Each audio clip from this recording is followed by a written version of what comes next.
Welcome to Pause for the Truth, where you can sit back, relax, and hear an honest dialogue about health, wealth, legal, and social issues. The hosts are Dr. Rogers Kane, family practice physician, and Jocelyn Turner, health education consultant, with co hosts from the Northeast Florida Medical Society and its foundation.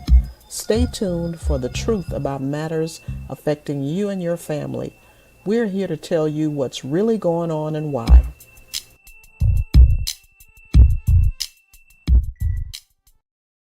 Good evening. How's everyone doing? I hope everyone is doing quite well. We have well, first of all, let me just say, one is a very nice day in North Florida. Okay, up until the end, up until about an hour and a half ago, it was beautiful, nice, cool weather. But then the rain so it came in and kind of took over a little bit on my side of the community, as well as my work side of the community.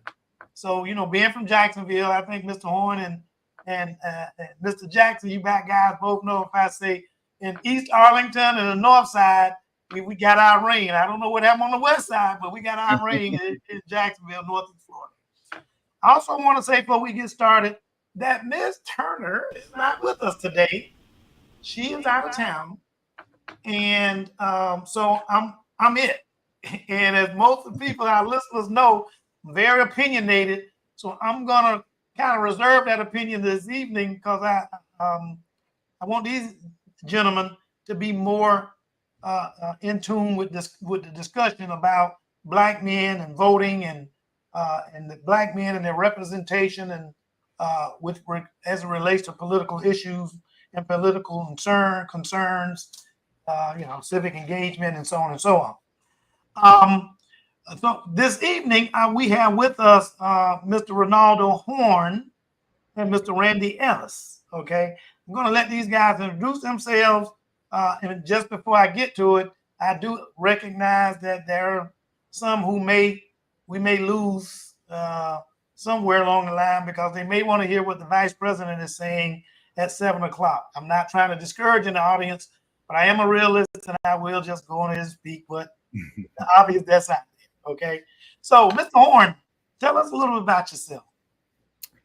How you doing? How y'all doing, everybody? I am Ronaldo Horn. I am the president of Jacksonville Urban League Young Professionals. I'm a Jacksonville native. I've been here all my life, grew up here, went to Paxton High School or Paxton School for the Advanced Studies. And then I recently, or about 5 years ago, got my bachelor's degree from UCF in sociology. And I just recently graduated with my master's degree in public policy from Jacksonville University. Very good, sir. Thank you. That sounds like a good resume, particularly when you finna put your learned skills at work, your academic skills at work, for sure. I'm sure you're gonna make me work a little bit today. Yeah, we're gonna make you work a little bit and show how well you learn your trade. There you go. All right. So, Mr. Ellis, what are we looking at?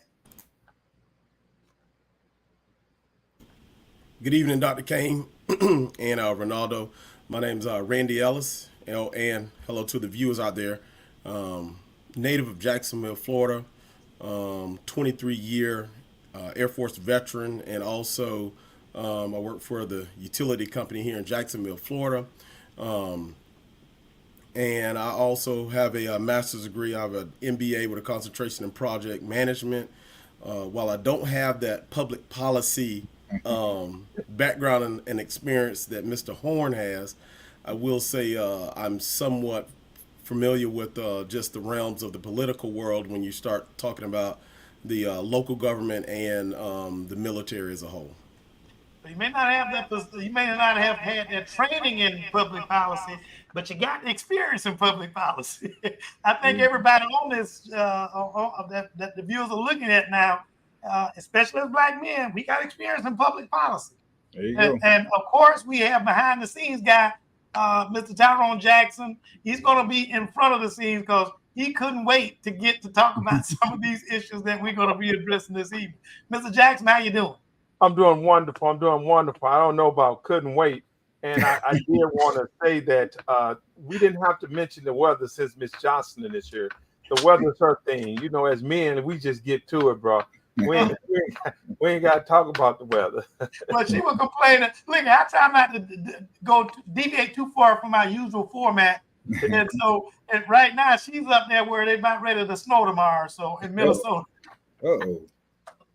So she can be. I wanted to do it because I want her to envy what kind of weather we're getting. All right, so let's get straight to the subject. All right. And it's all about the power and potential of the black male vote.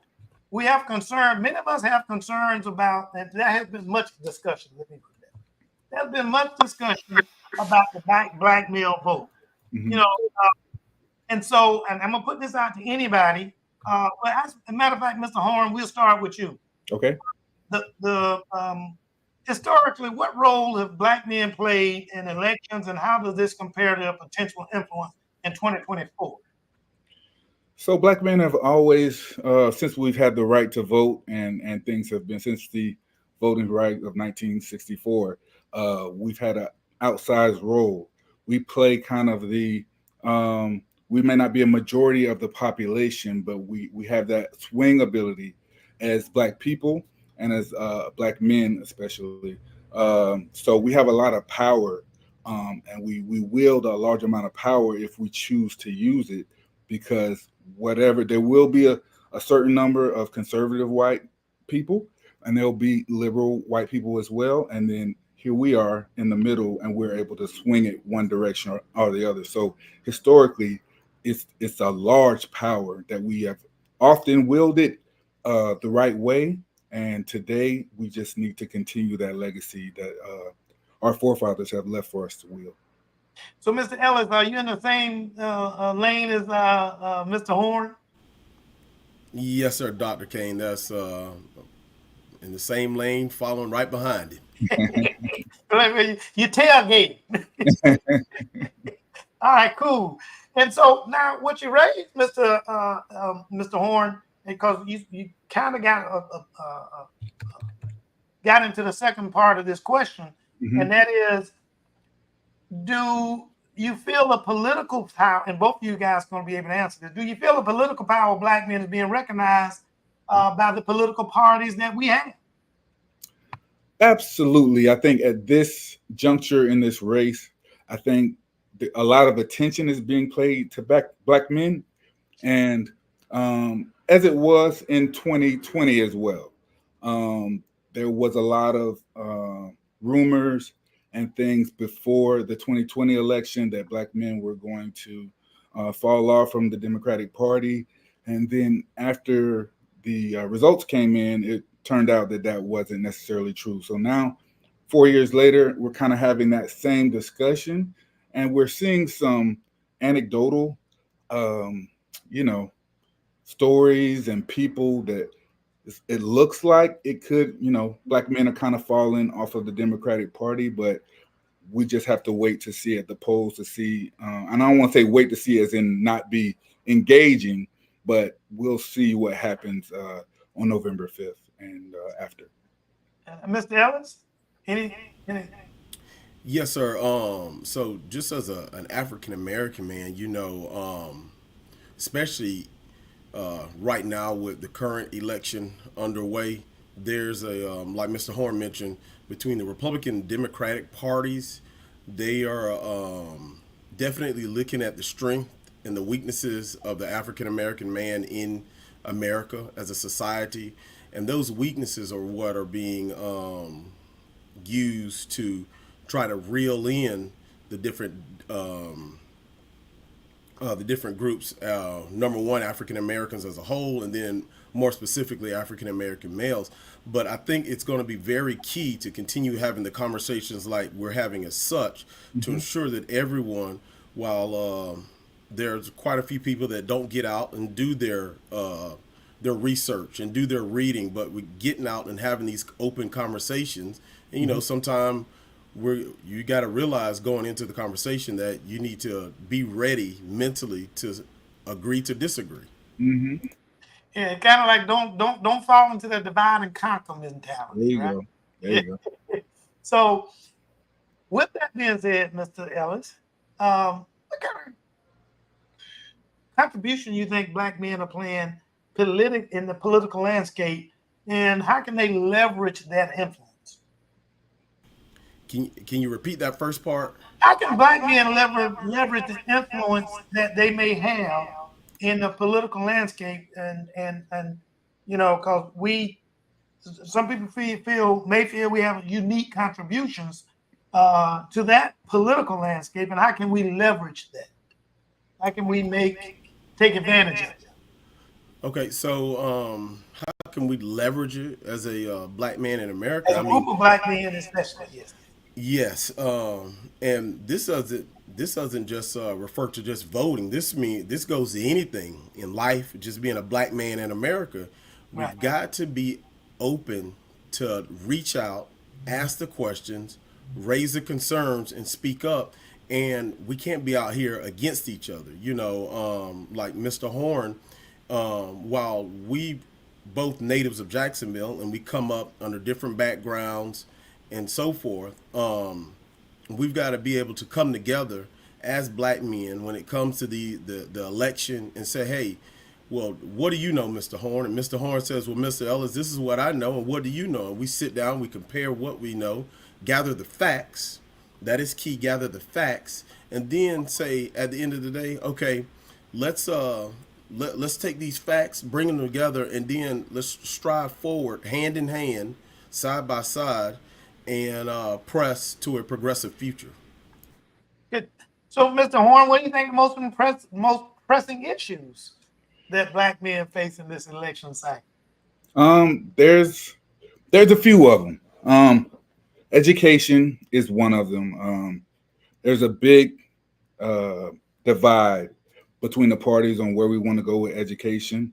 One side wants to shut down the Department of Education, which in my thought process, that would create huge unequal outcomes in education. The other side is trying to fight for affordable health care, student loans being forgiven, things that will help us get a leg up. And I know this is an all-male podcast today, and it's all men, but women's rights is the big one even for us, because the women that we love, they write these laws in such a way where some of these women, our sisters, our mothers, our children, may be prosecuted for even having a miscarriage. And the first people who are usually going to be prosecuted in those types of scenarios are Black and brown people, poor women, etc. So, and also with criminal justice, again, we have one side both sides seem to be pretty pro criminal justice and pro kind of police in a way. She's a former prosecutor, and the other side wants to give police complete immunity for anything, for all the George Floyd things that we've seen, all of the horrible incidences that have happened, and they want to just say that's fine and everything's okay. I, for one, don't agree with that. But those are huge issues that are affecting us as Black people and us as people in America in general. Mr. Ellis. Yes, thank you, Dr. Kane. So to follow up with Mr. Horn, he mentioned women's rights, and I think one of the biggest things too is African American men.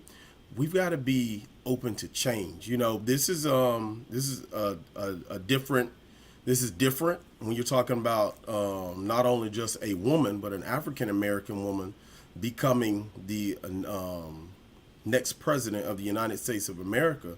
So you definitely got to really, whatever you've been used to, you got to really look in the mirror and open your mind up and get yourself thinking in a different mindset. So that also includes surrounding yourself with others that potentially have that same mindset.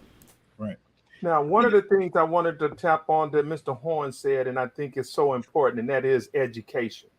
See, education is the underbelly of a lot of the challenges with African American men, not just in the fact that the lack of education, but the way education is administered today Mhm. is a challenge in nature to the way Black men are raised and grow up. So when you look at the statistics, the largest percentage of teachers teaching African American men in the pivotal points in time in the elementary are white women.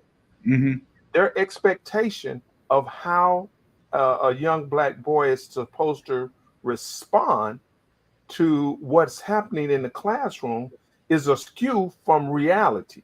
And so therefore we get them then put on drugs or Ritalin, we get them put in, they get involved in more disciplinary circumstances and situations. So I am a firm believer of what Mr. Horn said, that education is one of the most pivotal situations we have with regards to African American men starting off at the youngest of ages. Yes, I Well, agree. Yep. so how about just given what you just said, Tyrone, what's the role that black men, more black men should be looking at in terms of education? Now, I'm just going to say it up front. I told you guys I'm opinionated. I was going to try to hold off on it. Go ahead. Do what you do. We need more black male educators. Absolutely. Well, not only do we need more educators, we need more Black men who are willing to get in the education, profession and tailor education toward African American boys. Mhm. They need to be more in these what's the word, administrative arena, as well as being actually in being the teacher to come along and show me, because I remember well some of my black men teachers and the influence that they had on me, and it was great. And some of these kids don't have the opportunity to experience what I did coming up, even though I'm really old, much older than the rest of you guys. But I just remember the experience that I had. Yeah, I think it's a great point. And I think there have been more black men entering that space. I know a few of them myself. Recently, you mean recently? Yes, recently. And so these guys have been in Jacksonville teaching for a good probably 10 or more years that I know of. And some of them are principals, some of them are teachers, some of them are administrators, but they're all doing an excellent job. And I understand that everybody is not willing to be a teacher, or it's not their dream, or it's not their thing. But I think we also all can be involved in mentorship and getting out there and being an example for our young men. I did Big Brothers Big Sisters for a little while. I'm not, they're not paying me to be here. I say this, but there's many organizations that you can join to be a mentor, and it's a small thing. It's usually like a couple hours a week, but it's just you get a chance to touch somebody who may be having a hard time or going through a teenage phase, and maybe only has their mom, or maybe doesn't have any parent, maybe only have a grandparent, may have had some tough circumstances, and you get a chance to shape your community, shape Jacksonville, shape Duval County, and make this a better place by just touching that next person. You can have a potential Barack Obama that you might be mentoring at that time. And I say Barack Obama not because I think they have the same mentality, but just because it's an opportunity for them to participate in public service like you guys have been doing. Ms. Turner, even though she's not here, she's got she's got to add her 2 cents. So she asked the question, Jocelyn Turner, just for those who might think that I'm talking about someone else. She said, do you think black men feel some kind of way that attention is being given to them because of how they are perceived to feel about VP Harris? Now, I'm just going to ask, well, I'm gonna just insert into that. When we talk about the way they feel about VP Harris, is she referencing her being a woman, and that's an issue for some black men, or is are they discussing more or less? She's asking the question about, and she can answer this herself. Are they asking the question about VP Harris as far as her ideas and philosophy in terms of leadership?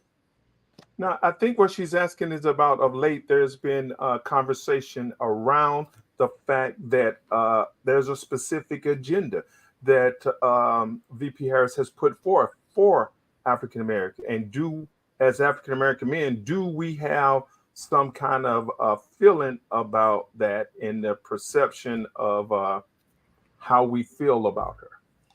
Right. And not just because she's a woman. Right. Well, I'm sure Jocelyn will get to that one later. So, that's not what she's talking about in this question. Either one of you guys can respond. Yeah, I think, and I think I kind of referenced it earlier. There are some black men that feel a certain type of way when it comes to not only when it comes to her being a woman leading our country, you know, and I think it boils down to us as African American or black men, the way in which we were, our ethics, our values, the way in which we were raised, and then even more so, we as adults, what kind of circles do we relate to, and who are we talking with and dealing with? Because you know, the old saying goes, "Misery loves company." Mm-hmm. So, you know, if the four of us are talking about, hey, let's get our thoughts together on the importance of voting and getting the word out and pushing the initiative, and then you've got the just saw a comment of one about all of you. I'm gonna get to it. So, but you know, it's that paradigm shift. This is 2024. Things aren't going to stay the same. They say change is constant. You got to be able to relate, adapt, and move with that change. So I'm gonna bring these comments into focus by asking this question. So I'm in the barbershop Saturday morning, right? Get my hair cut. And these following questions kind of come up, or statements come up, okay? Black men, their mindset must shift. 1. 2, we need our black fathers as well in terms of how we're dealing with the black family. 3, some black men absolutely have an issue that the candidate that on the Democratic side is a black woman. And then the last one is, okay, a woman brought all of you into this world. You know, so you step in the middle of a barbershop and you asking some of these questions. What do you guys say about that? For me, I think those are valid points. There are many black men that may have an issue with her because she is a black woman. And that's something that we have to address as men in the barbershop, because we should have a reverence for our women.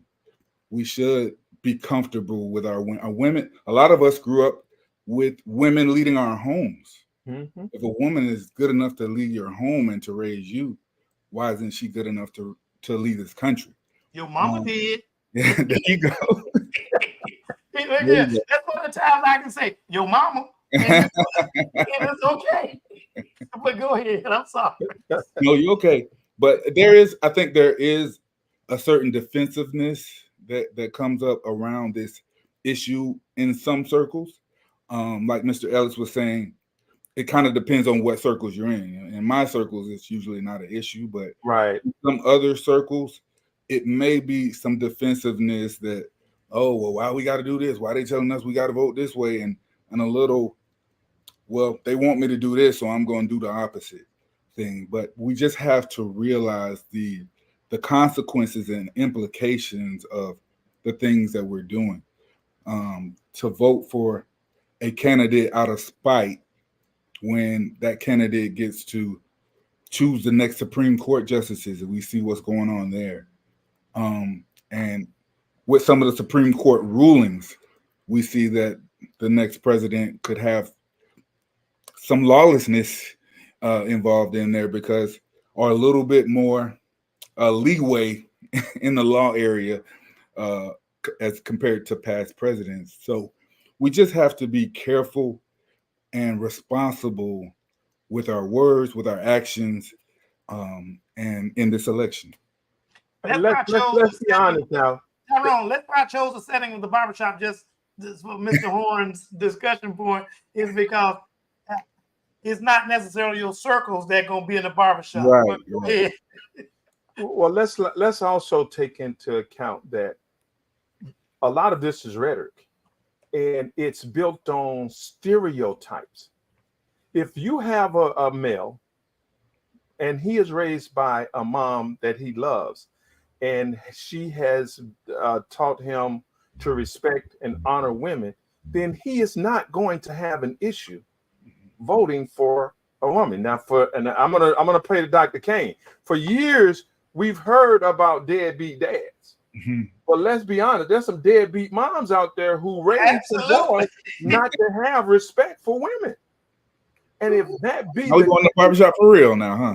if that be the case, then but there is a positive even in it. Those gentlemen aren't registered to vote anyway.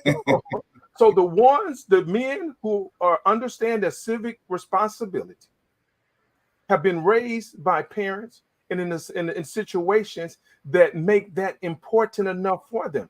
And in most cases, with few exceptions, they're not going to have any opposition or weird feelings about a Black woman running for the highest position in the land. So, Mr. Ellis,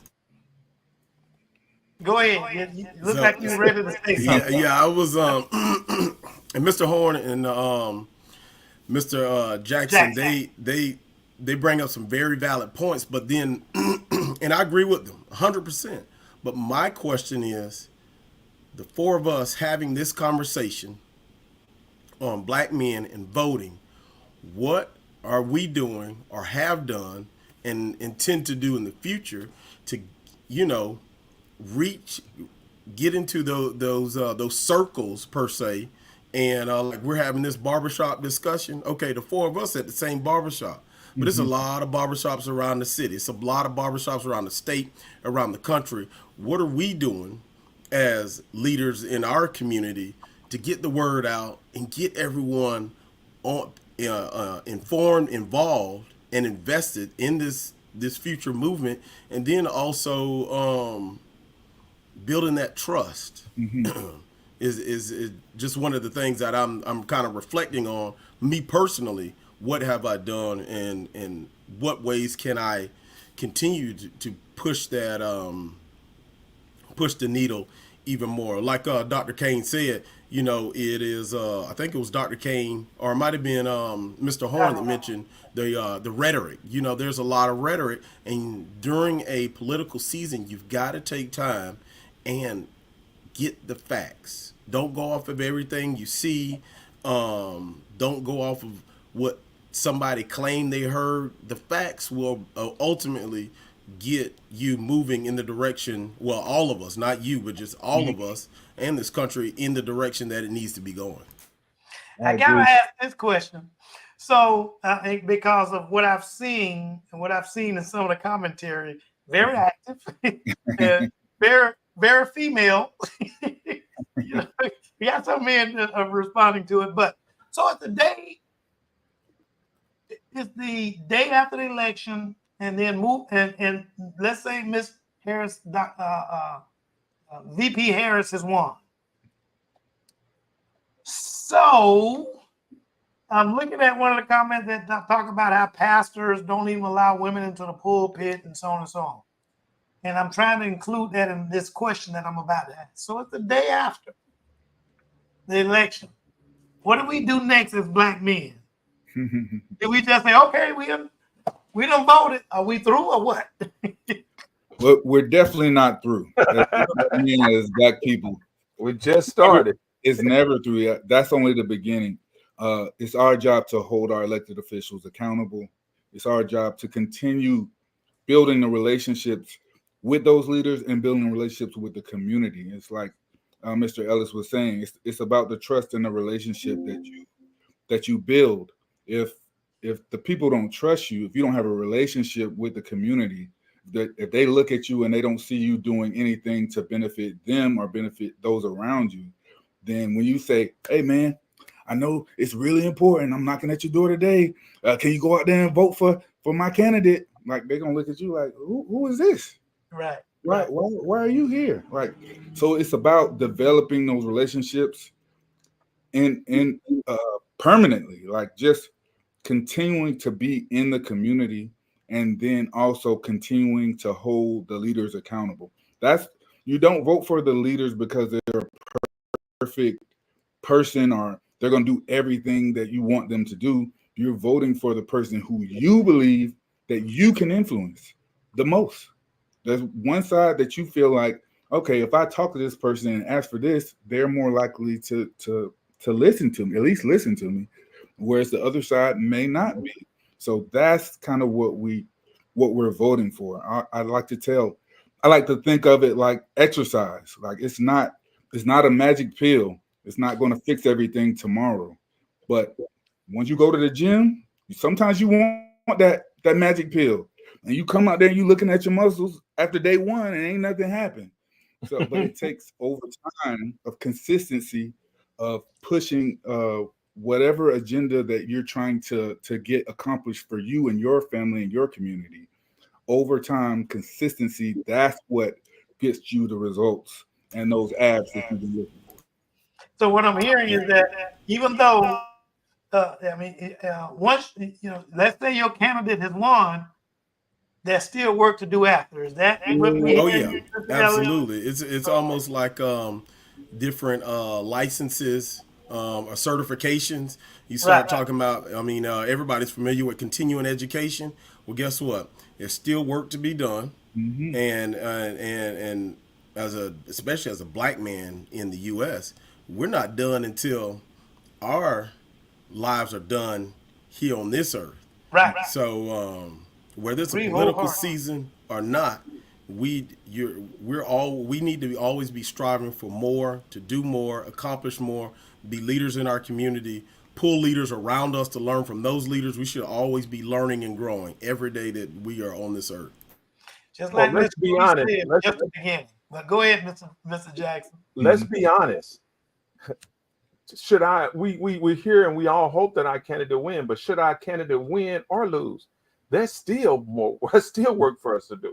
So there's not a situation where as black men, we get to sit on our laurels. You can't go to bed after the election, right?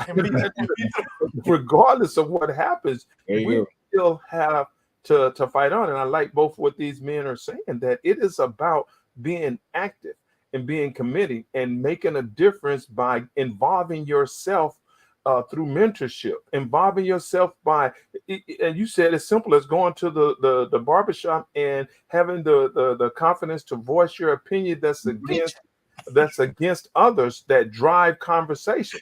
Because believe it, if I go to the barber and there's a good conversation, I feel a little bit left out, I'm gonna do some research. Y'all ain't gonna get me with that one the next time. You know what I'm saying? Yeah. So you want to drive that kind of thought. I work at a heavily male-dominated field, and it's easy to sit at a table and listen to, just people talk badly about women or badly about LGBT or whatever the case may be.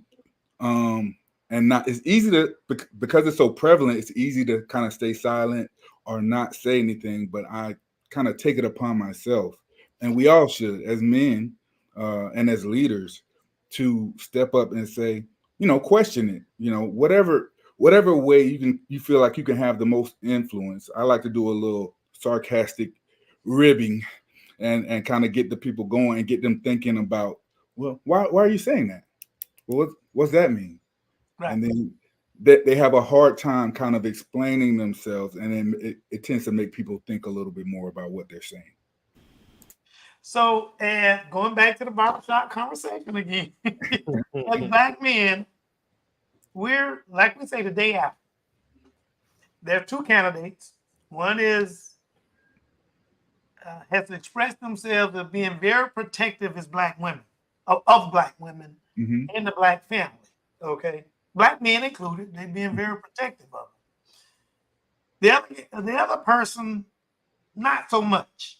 Mm-hmm. So the day after the election, oh geez, I hate to say it this way, but the candidate that I want to win did not. I got a little the Harris, Harris for president thing that I was trying to show. But as black men, our candidate did not win. As black men, our candidate did not win. And as black kings, what do we do next to help protect our black queens and children? What do we do the day after? What do we do the months after? What do we do next?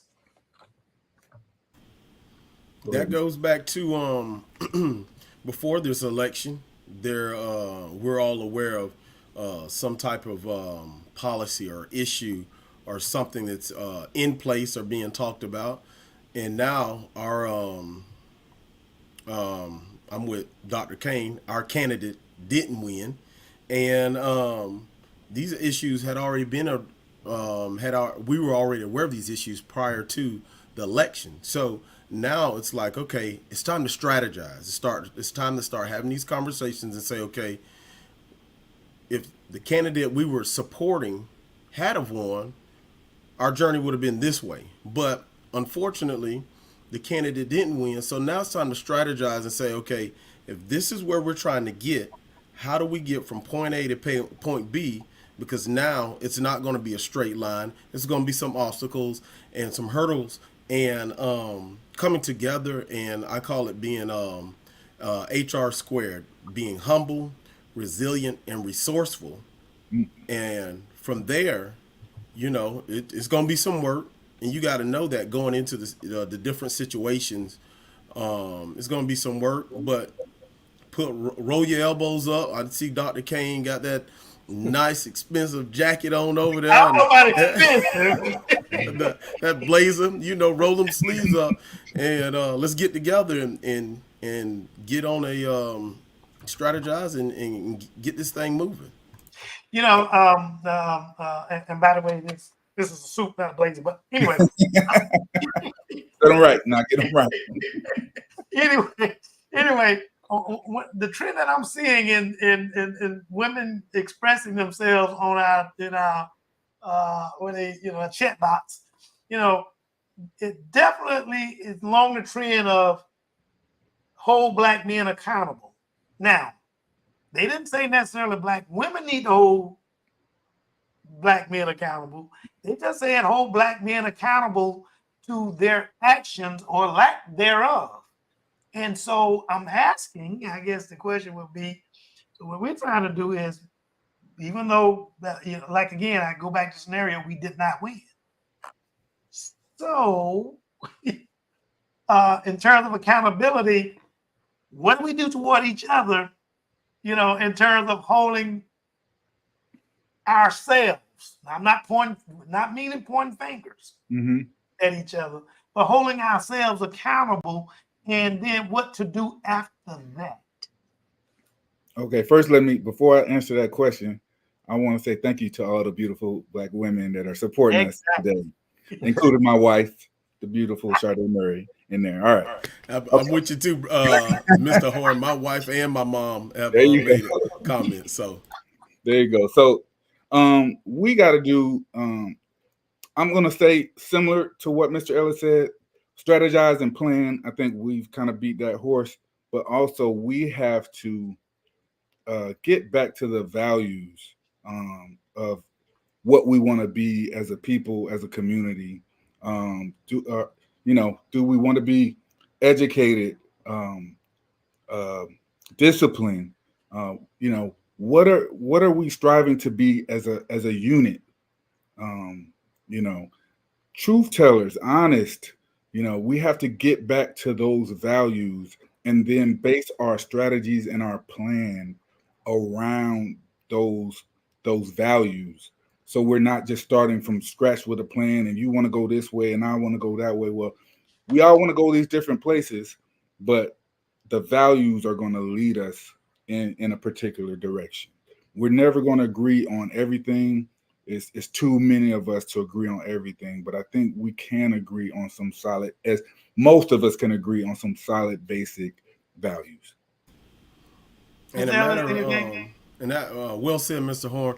And also using back to my HR square, using our resources. If you're a part of different organizations that are highly involved in the community, I know, like myself, I'm a part of a couple of different organizations, and then from there, one organization can pull another organization. I know during the recent Reigns and Ribault football game, the Northwest Classic, as we call it here in Jacksonville, it was held at Reigns High School, but there was a big get out and vote initiative going on at the same time that the game was going on. Because I don't know if you who hasn't been out there, but this amount of people that come out is almost it's been referred to as a mini version of the Florida Kickoff Classic between Florida A&M and Bethune-Cookman, and it's two rivalry high schools, but getting out and vote, and that's the biggest thing, getting out and telling people, hey, are you registered to vote? Okay, great. Do you know all the facts before you make your decision? And then on the other hand, oh, you're not registered to vote?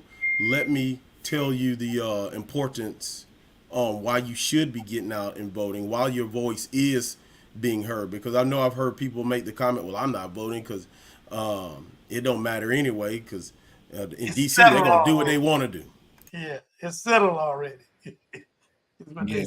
And we have to kind of, I don't want to say teach people, because people really don't like to be taught, but we have to talk to people about, that, because it does matter, and it's not settled, and your vote does matter.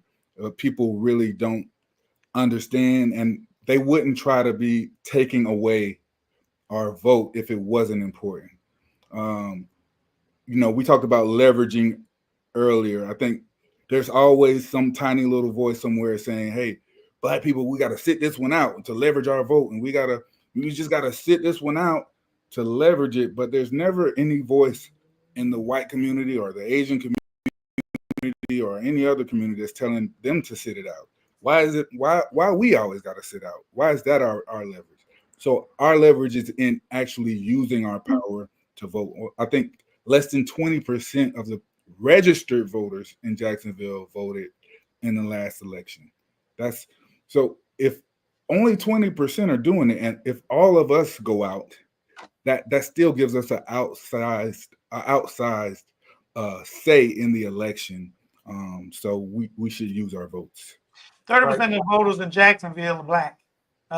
Just FYI. And so that means Black men represent a huge portion of the voters in Jacksonville. And you guys, both of you guys have kind of touched on it. I got to ask this question. What's the one action that you guys, all of us, should probably take to encourage Black men to take between now and election day to go out and vote? Is there any particular one action that we can do? Anyway. For me, it would be just talk to somebody. Talk to somebody who's not registered. Again, it's back to, we're gonna beat the horse, but it's the values. You got to have the relationships. If you don't have the relationships, you can't have the influence. I can't just get on the internet and just be like, hey, I'm an influencer. People have to know me and have some sort of relationship to me in order for me to influence them to do one thing or another. So it's just talking and listening. Listening is the main kind of thing, because a lot of times we want to talk, but we don't want to listen to what people are feeling, what they're dealing with, what they think will solve the problem. And then once we have that information and we have that relationship, then we can give them the proper information and then they can do with that as they will, and hopefully they'll be influenced by us. Yeah. Mr. Ellis? Well said, Mr. Horn. That that whole the good Lord gave us 2 ears and 1 mouth, so we ought to be doing more listening than talking. But at the same time, I'm with Mr. Horn. You don't want to talk at someone or talk to someone. So I like to say communicate. Communicate in clearly and concisely, and ensure that it might just be that one person that you in a conversation you didn't know was either not registered to vote, or they're registered to vote but had already made up their mind they were not going to vote. Having that at least one person, that conversation with one person and saying, hey, have you voted? And I'm not saying go out and ask people that you may know, well, if you voted, who did you vote for? If you are going to vote, who are you going to vote for? Just ensure that everybody is in the know and has the facts. That's the biggest thing, is the facts, and that communication piece is going to be key to getting us as African American men out to vote. Right, and I want to step on that, because I appreciate what you said, Mr. Ellis said, because it's so true. Sometimes it's just as simple as asking them, are they going to vote? Mm-hmm. To I start, mean, what? are Say it they again. going to vote? Okay. And that starts the conversation. So for so long, we have made the assumptions that our friends, the people we encounter at work, and the people that we're around that look like us are civil-minded like us. Mm-hmm. But the question, it begs the question. By asking the question, the conversation that Mr. Ellis was talking about becomes easier. Because if you ask a person if they plan to vote, they're going to give you more than a yes or no. Mm-hmm. Okay, and this is then opens the door for you to educate them. This opens the door for when they say, it's my vote doesn't count. Well, then it's important at that point in time to help them see why your vote counts. Mm-hmm. And I think one of the gentlemen said, if it didn't count, why they continuously try to take it from you? There you go. Trying to influence. People don't take things from you that are of no value. Right. And it's not just about the presidential. People think their vote doesn't count on a presidential level, but we have state races, you got local races, and all these things influence your life more than the president in a lot of cases. So yes, it's very important. It's like an iceberg. Most of that, the size of the iceberg is below the water. There you go. If you start looking at this presidential election, that's what you see, the tip of the iceberg. But saying that, I'm going to shift gears just slightly a little bit. So what are the top issues that are facing that Black men are concerned with as we approach this election? Anybody? I'll take that. I know we listed a few earlier, but I did want to touch on the economy as well. I think Black men are are getting hit by inflation. Groceries are up. Everything's a little bit higher. You may have some child support. You may have different things that are coming out of your pockets, and it feels like, it's a lot on you. But I want us to make sure that we look at what each side is offering. There's one side that's offering tax cuts, mainly for the wealthy, and they're trying to trickle down economics again, and implementing tariffs on all imports, which most economists say that it's essentially just going to be a tax on everybody because prices are just going to go up. Whereas the other candidate not only has a broad economic plan, but has an opportunity agenda for Black men, where she's talking about giving 1 million loans that are fully forgivable, that will be up to $20,000 each. I haven't heard nobody that's doing that before. But also she's trying to break down unfair and unnecessary barriers to employment, and relieving the burden of medical debt. She's doing a lot of things. I hope everybody has the opportunity to go to her website and look at the plan because it's robust and it's a lot that she's doing. But that the economy is big, and I think that we have to, do the work to understand what we're voting for. So, Mr. Ellis, I'm going to ask you, you can respond to, to whatever degree we just asked that question. But also, I want you, in your response, what's the top issues Black men are concerned with in this election? He did mention, Mr. Horn mentioned the economy, but what policy changes do you feel? I'm not asking what Kamala Harris feels. Okay, VP Harris feel. But what policy changes do you feel will have the most meaningful impact on the lives of Black men? So that I think and actually I've got the same answer for both of your questions, and I'm going to say now I agree. First of all, I like to say I agree with Mr. Horn, but also healthcare. Healthcare is a huge thing. For both things, but go ahead. Yes. For both questions in regards to one of the top topics and policy changes, because not only once again as African Americans, but African American men, especially when you start getting into like prostate cancer, the availability and affordable health care is a huge thing, and we've got to ensure that, number one, healthcare, and don't get me wrong, healthcare is very important and it needs to be affordable, but we as men, we've also got to have these conversations and talk to each other about our health. I'm not saying, okay, let me call Mr. Jackson up tomorrow and be like, hey, let's go run to lunch because I want to tell you all the issues I'm having with my body. Of course, me being only 18, 19 years old, I'm good anyway, but still, healthcare is a huge, right. 40 and that nice blazer flown in from Dubai. It's a suit. The healthcare, not only the economy, but healthcare is huge, and we've got to stay engaged on what policies and how that will have not only immediate effects but long-term effects on us as a society. Yeah. Mr. Horn, you got anything? Oh, Mr. Jackson, go ahead. So yeah, and this is going to lead back to one of the first things we talk about, and it's education.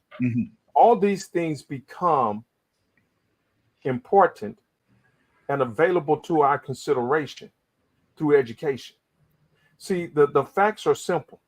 An educated person has the opportunity to think and plan for the future. So when you're planning for the future, your health care matters. When you're planning for the future, the cost of goods and service matter. Without education, you're living for the moment. You're living for today. And so that's a struggle. A struggle is a mentality of getting by with nothing.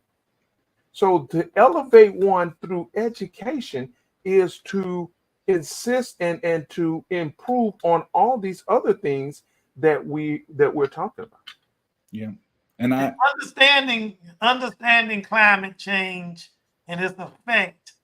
I know this sounds a little different than what you're saying about healthcare, but understanding climate change and its effect on you, your children, your spouse, and the rest of your family, is critical as it relates to the education. Because you can want to vote any way you want to, but you can't do it from a casket. But Mr. Horn. That's a great point. Climate change is definitely a huge issue. But I was just going to say, in relation to the education, it's also childcare, affordable childcare. Childcare is through the roof. People just cannot afford it. Sometimes it's cheaper for people to quit their jobs and stay home and watch the kids than it is to just pay for childcare.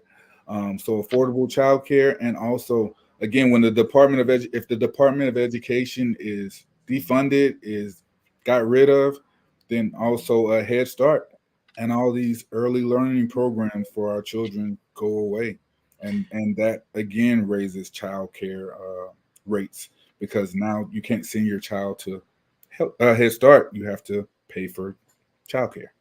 Mr. Horn, you make an excellent point. It ain't child care is not just about the mothers, There it's you go. the fathers as well. And we Yes. have to take that responsibility. We absolutely do. It's the most important job you can have. It's the most important job I've ever had.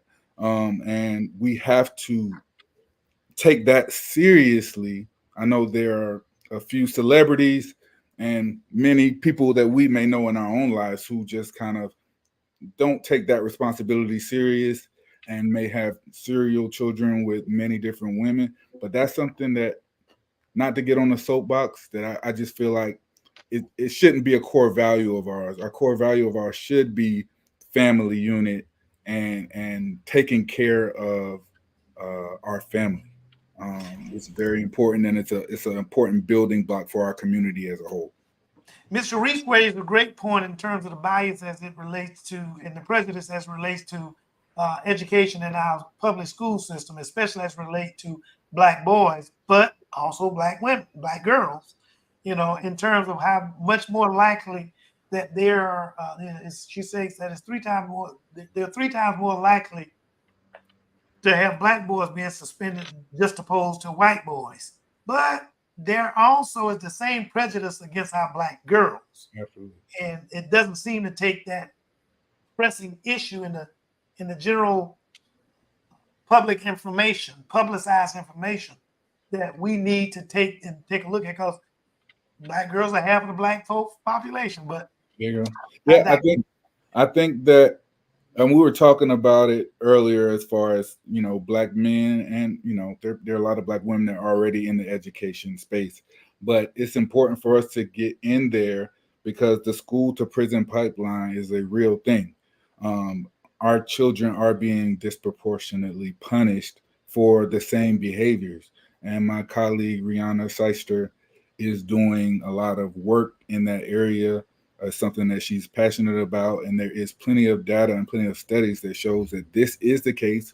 It's not our imagination, and we need to do something about it. Awesome. And one of the biggest things we've got to make sure we turn our focus on, and I know we're here to talk about Black men and voting, but just real quick, while we're talking about kids, it's prevention. We've got to put more of a focus in prevention before things happen, versus all of these programs that are out here that are getting all this funding, but it's on the back end that our kids are privy to once they've already gotten a record or gotten into some trouble. But how many programs are out there focused on, let's ensure they don't end up in the system? And another statistic. Well, then, all of that is right in line with what we're talking about, Mr. Ellis. It all leads to a voting man. Okay, so you're right on point with that. We have the opportunity as Black men to make a huge difference in the outcome of this election. Okay, and while I would like to say I'd like to stay neutral in terms of the conversation, I can't, because I know what the other side represents. They represent, you know, you've already said, internment, expulsion from this country, which Black men and especially Black women helped build, because they wanted to intern Black men or kill them so much, and so they had to take the lead in terms of being helping to raise Black families. Okay, because many of their spouses, I'm talking in the past, maybe even now, come to think of it, were the leader, the Black kings, head of the household, were killed off. And that is by design, because then it doesn't allow us to collectively raise our families, okay, much like they want to raise their family. It goes back to the whole abortion issue. You know, they have a whole lot of they're those in such a hurry to put in prison Black women, is what I think. To put in prison Black women and so they want to use anything that they can to divide and conquer. When I say divide and conquer, I wasn't just talking about one black man against another. It's within the family that they are intentionally trying to divide us, so our black families are not as equal as their white families. Okay, and this not being racist. I'm just being for real. And I told you guys I wasn't gonna be opinionated, but it's hard. All right, so let me get this final question because we're running up on our time, and I know that our vice president may be giving some speeches and some discussions right now. I'm black president. Maybe I'm being a little bit more. They're getting ahead of yourself, right? Definitely wishful thinking. That's a black job, huh? That's a black job. All right. So in an ideal world, I'm gonna ask a couple of questions at once and have you guys address it. In an ideal world, what would a political agenda focus on for the needs of black men? And I should say black families, because I'm hoping that most black men feel the same way. Black families are black men, from my perspective. Being the head of my household, you know, my wife might tell me what to do, but I'm still the head of the household. You know, you wear the pants, huh? The pants and the plate. I'm holding on. What's your vision for the future of the black male as it relates to political engagement? How do we make this a reality? And what message would you give to black men as they consider their role and power in this election? I know that's a multifaceted question, but they all are kind of interrelated in terms of the question. Well, I would say one of the issues that we have to make sure we keep an eye on, because it's kind of a creeping issue, is kind of the mass incarceration of it. That's kind of what puts us behind the 8 ball with our fathers. It takes the men out of our community. We're locking people up for small crimes. And marijuana, and that's on the ballot. So come on, black man. Like it's on the ballot. You know what I mean? You can stop the harassment. We can stop all this. It would, just go into the ballot. If we legalize it. Yeah. So mass incarceration is one thing that I need, that I think we should always keep an eye on and always watch for that creep up in that area. But as far as black men and black families, I just think we have to understand things are not, the misogyny and all those things of the past is not the way you lead today. It's a different world. We need to be leaders in our family, and we need to co-lead with our women, and we need to come together and raise our families together. That is the main, and with all that, you can lead in the voting booth, you can lead in the office, you can lead in the household, but we're doing it together as a unit, not to be on top of somebody else. The same way that corporate America has kind of changed. It's no longer just a top down, you're going to do what I say. Like new leaders need to come into office and understand what their employees want. What are your goals? How does this fit with the company's goal? Okay, let's try to make this work. That's the same way we have to come together as a black family to lead ourselves into a better future. Yeah, I agree, because I lead in my household as long as my wife lets me. Mr. Ellis, Mr. Ellis, your answer. So I'm agreeing with Mr. Horn. Coming together and leading, and we've got to realize when things are being presented and in a certain way that it sounds like it makes sense, but the whole goal of it is to create division. And which is where we start. Yeah.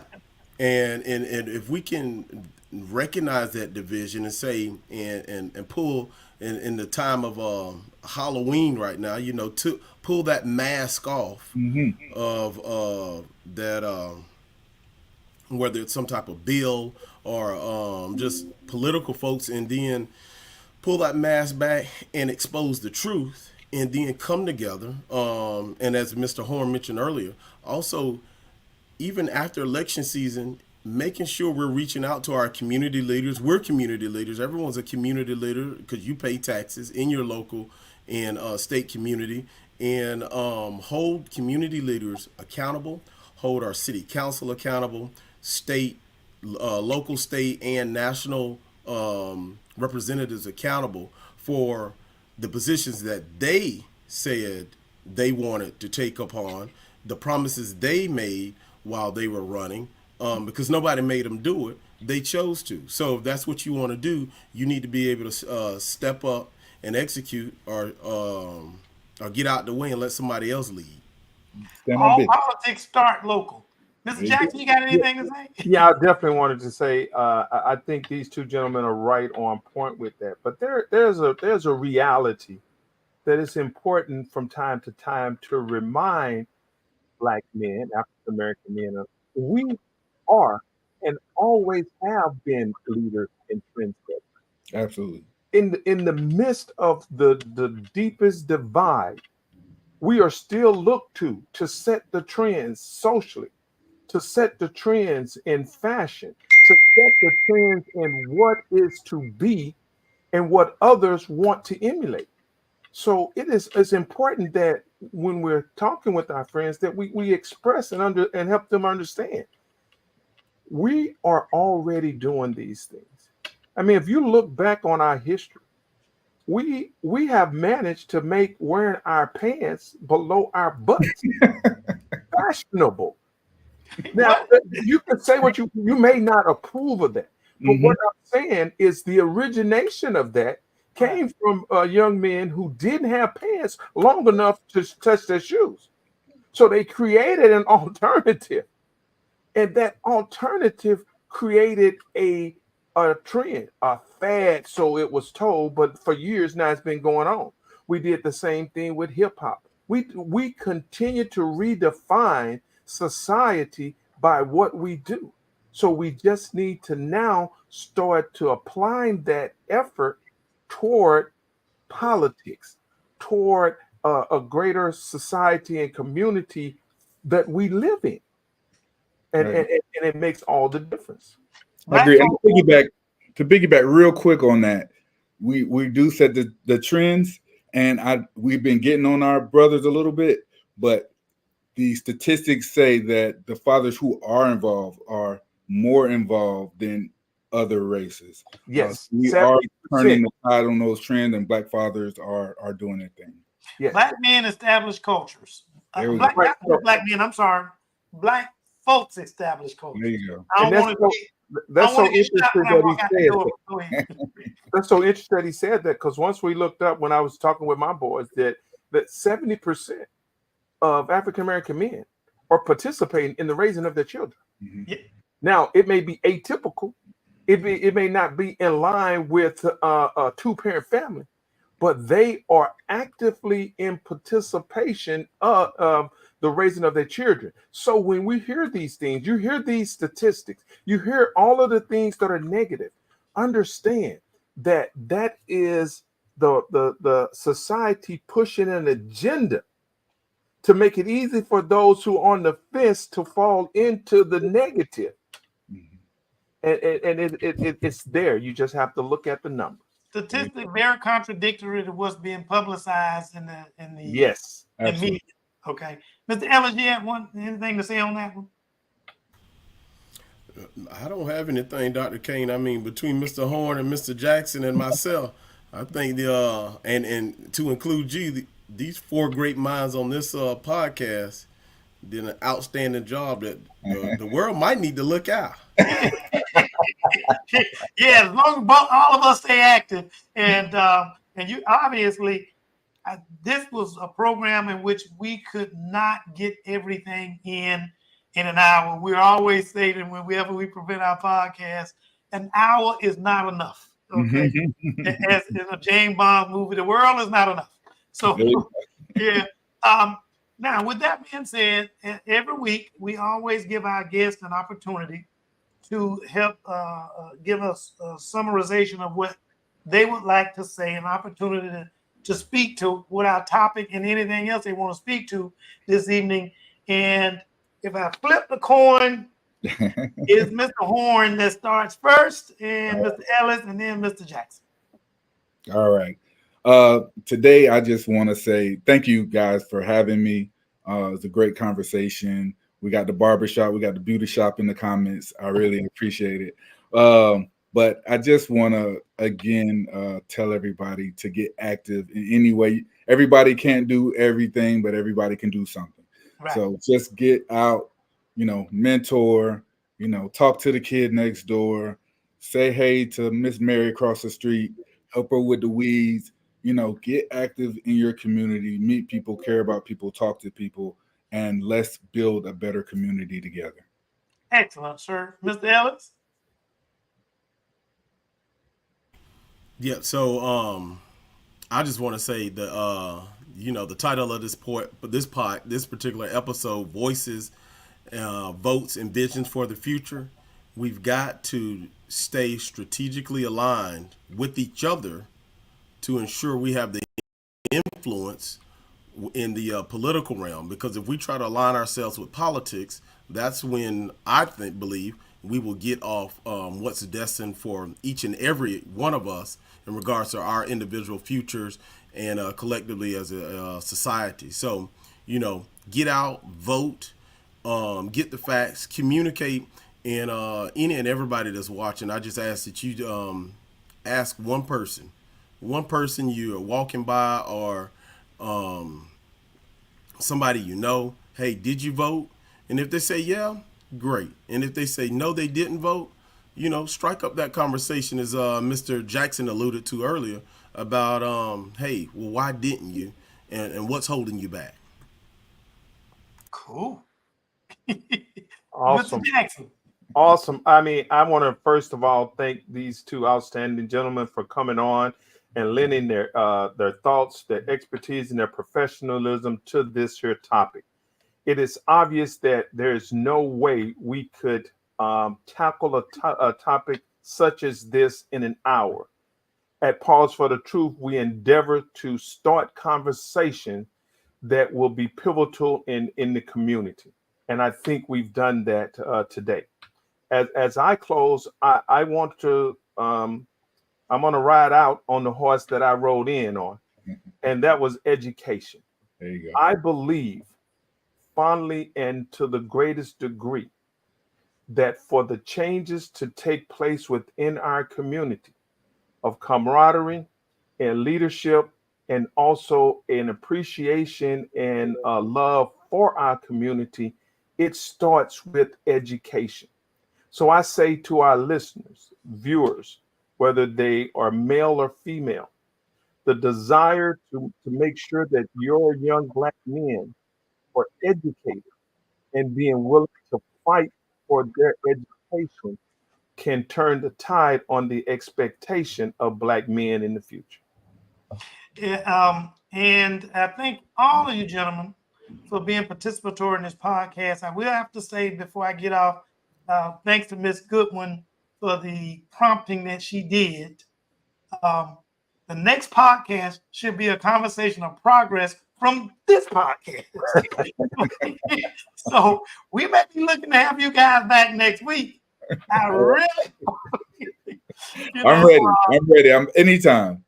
Well, I may make it the week after simply because that's voting night. Yeah. Okay. Week. So yes. We may, even though the next live podcast might be what I might have to say, yes, yes. We're going to make sure we're not holding anybody from going out and vote for next week. So we may just do a replay for anybody that want to go back and just look at some previous podcasts. But so thank you, Ms. Goodwin, for that idea. Here's where I want to go and kind of wrote a wrap-up summary. I'd like to thank you for joining us. Thank all our audience for joining us today on today's episode of Pause for the Truth. We've dove into the critical role of Black men in the 2024 election. Our guests shared invaluable insights on the unique power and influence Black men hold in sharing and shaping political outcomes, as well as the challenges and opportunities they face in the current landscape. We discussed the top issues impacting Black men today, from economic equity to criminal justice reform, and examine ways to overcome those barriers to civic engagement and voting. One key takeaway from today's conversation is important of addressing the real concerns of Black men, not only in the policies, but also in meaningful representation. Our guests emphasized that building trust and promoting political inclusion are essential to empowering Black men to actively participate in political processes and advocate for change. Okay, as we look forward to the 2024 election, let's remember the call for action shared today is really states Black men have a powerful voice, and every vote in a step forward toward building a future that truly reflects their need and aspiration is much appreciated and should be endeavored.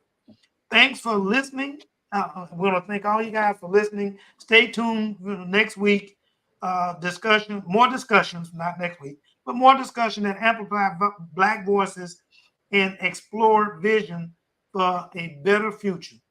Until next time, stay alert, always pause for the truth, okay, as it relates to what's going on in society, because when you go for anything less, you are not actually informing people that depend on you for that truth, okay? And so with that, I'd say to our listeners, please make sure that you join us, as Tyrone said, join us in becoming going on ahead and put us on your, join us and whether it's not Become a subscriber. Right. Become a subscriber. Let me finish that up for you, Dr. Kane. Right, there you go. All right, he just tagged me in, viewers and listeners. Thank you very much. So, but we ask you to continue to support content like this here by going to our YouTube and then subscribing, becoming a subscriber, going to our Facebook and like us. These here stories and this here kind of content is awesome for the community, but we need your help. And to do that, we ask you to become a loyal listener by subscribing, liking us on Facebook. All right. And it encourages us. Go ahead, Tyrone. And have a wonderful evening. It encourages us to make sure that we become listeners, staying engaged, and we always got to pay homage to our guru behind the curtain, Mr. Tyrone Jackson. You know, where he can go ahead and he's going to give you. You can help utilize his services to become to get involved and to utilize his expertise, not only in the realm of his technical prowess, but also we're looking forward to helping other people develop their own podcast. Okay, and obviously I participate in theirs just like they participate in mine. More to come from that from the future. One last thing, and then we're done. We on our website, you will see a pause for the truth picks as far as it relates to upcoming election. Obviously, a lot of them you already know. Tyrone has raised it right there. You can see it. But one of the key things we're looking at is these judges that make a difference in Florida, especially. I told, I put, when I helped gather this list, a thumbs down for all the judges currently serving on Florida Supreme Court in terms of them being reinstated, because they're all DeSantis appointees and we know what his mentality is like. So once again, thank you guys for joining us at Pause for the Truth, and take it away, Mr. Jackson. Now you see why you need to tune in every Tuesday at 6:30 p.m. Eastern Standard Time. It's been an absolute joy having you with us today on Pause for the Truth. Dr. Rogers Kane and Ms. Jocelyn Turner are so grateful for your time and support. We know you have a lot of choices, and we're thrilled you chose to spend your time with us. It means the world to us. A shout out to Tyrone Jackson of Call Tyrone IT Services for making everything run smoothly behind the scenes. Tyrone, you're truly a whiz. Remember, folks, we're here every Tuesday at 6:30 p.m. Eastern Standard Time with more insights, stories, and truths. So mark your calendars, set those reminders, and join us for another exciting episode. Thank you once again. And we can't wait to connect with you next week. Stay curious, stay engaged, and most importantly, stay tuned. Don't forget to like us on Facebook, link with us on LinkedIn, and most of all, subscribe to us on YouTube. Never forget to pause for the truth. Thanks for your support. Have a great evening. See you soon.